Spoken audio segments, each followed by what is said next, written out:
What's up mga kanegosyo? Welcome sa atong bag-o na po na vlog. Atong topic karon is 5 advantage kung naay mentor ang imong business. So by the way, sa wa pa kaila sa kuha, ako si Rodin Sobacos, isa ka negosyante at the same time gaskwela ko og business. Sa una mga kanegosyo, bata pa ko, negosyante nagkikudaan. Kaya kung mga ginikanan, nasle negosyo. So sa una, bata pa ko, gabligyan ako mga mani, tubig, mga banana chips, or sa gunsa pa na diya, nakatising ko baligya o ganang mga bulak, mga trapo, depende, basta kay mahalin lang, diskarte. Sa pagkakaroon, na ako'y negosyo na ginahandle. Talahi ang perspective sa negosyo, sukad na katong eskwela na ako og nailan ako mga mentor. So by the way, akong mentor isa si Kasyusyong Arben Orobia sa digital, sa online ako na siya kakakita, pero daghan siya siya matabang.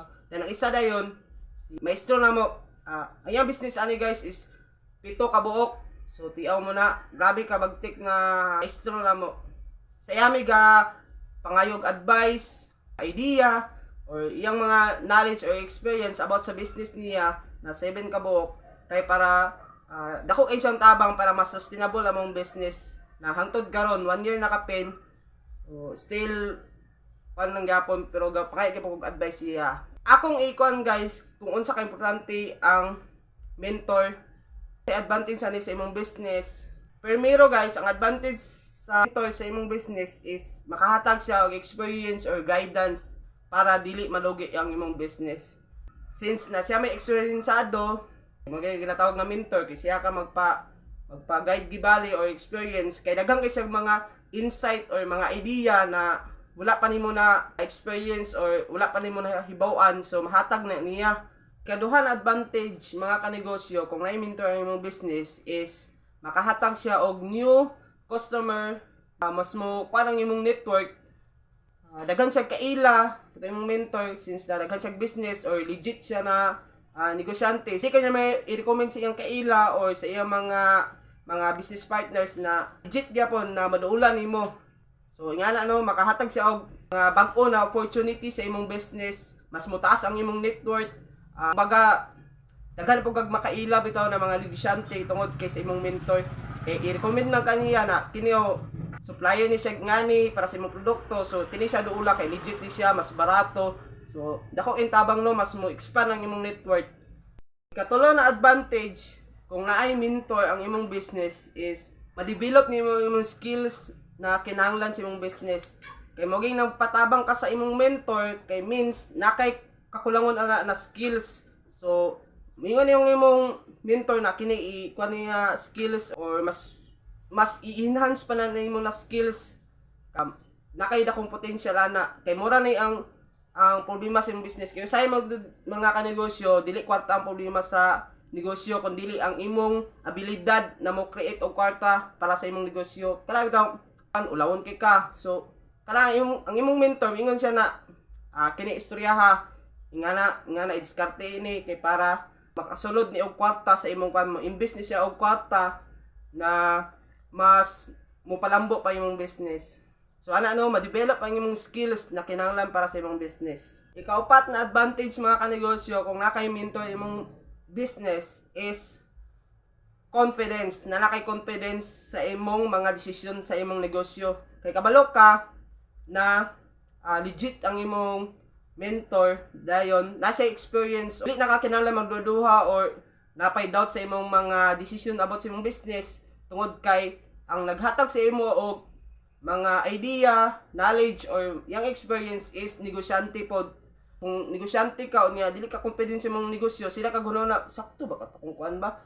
Samantala kung gikan to mentor ang imong execute na idea, so confidence kay ka. So muna siya na makabuos yung confidence through mentor. Kay kabalo ka na sure gyud to, kay agian po to sa imong mentor mo tong natudlo niya. Ang ikalima mga kanegosyo na advantage kung naay mentor ang imong business is avoid big mistake. Kumbaga, dili kay malugi ang imong negosyo tungod kay nasipyat ka sa isa kadakong mga decision sa imong negosyo. Although dili ka masipyat sa imong mga execute na idea or mga knowledge sa gikan sa imong mentor, pero at least ma-minimize ang imong mistake. or dili ka malugi og 1,000 tungod kay ingato ang imong gi-decision sa imong kan. So dili gyapon nagyapon siya kay ang mistake mo guys is apil siya sa process sa business. Kung walay mistake yung business, so meaning wala ka nag-progress or wala kay mga decision na ginabuhat sa imong business. So advantage lang gid sa mentor mga kanegosyo kay i-avoid kay niya sa pinakadagko na mga mistakes sa imong negosyo. For example, sa mua, among strategy yung tatong primero is magpalit ni og printer kay para sa among flyers. So nag-consult ko dan sa among mentor. So kato, ang printer karon guys ay mga kanegosyo is kuadog mga 5,000 ka pin or 6,000 or less nga na. So kato siya guys, tungod kay nag-consult ka sa among mentor kung sa una buhaton, so gi-advisean ko niya kanang flyers or kanang paila sa imong produkto, last na siya. So ang unahon do nimo is ipalupit imong produkto para ang katong produkto nimo ang mo advertise sa mga tao. So ulahin na ang kanang mga flyers. So kato na nahatag na idea sa akong mentor mga kanegosyo kung to largo wala ko nang tala siya, wala na lugi na kog pila ka kuan kay dugay mo to mo generate og kwarta ang printer. Although makatag siya makatabang sa imong negosyo pero dili siya largo maka generate og kwarta kay samantala kung gipalit to nimo mga bago na tutuanan na makapangita kag area mo generate siya largo cash flow gaming mo gud ang business mga kanegosyo. So kana lang guys no ang 5 ka advantage kung na-mentor ang imong business. Anong ginabuhat ko ni mga kanegosyo no kay gusto ko na ang akong idea or knowledge gikan sa akong mentor is ma-share pod sa inyo na mga kabatan-una na cute abog business or nagplano na magtukod og kagulong business.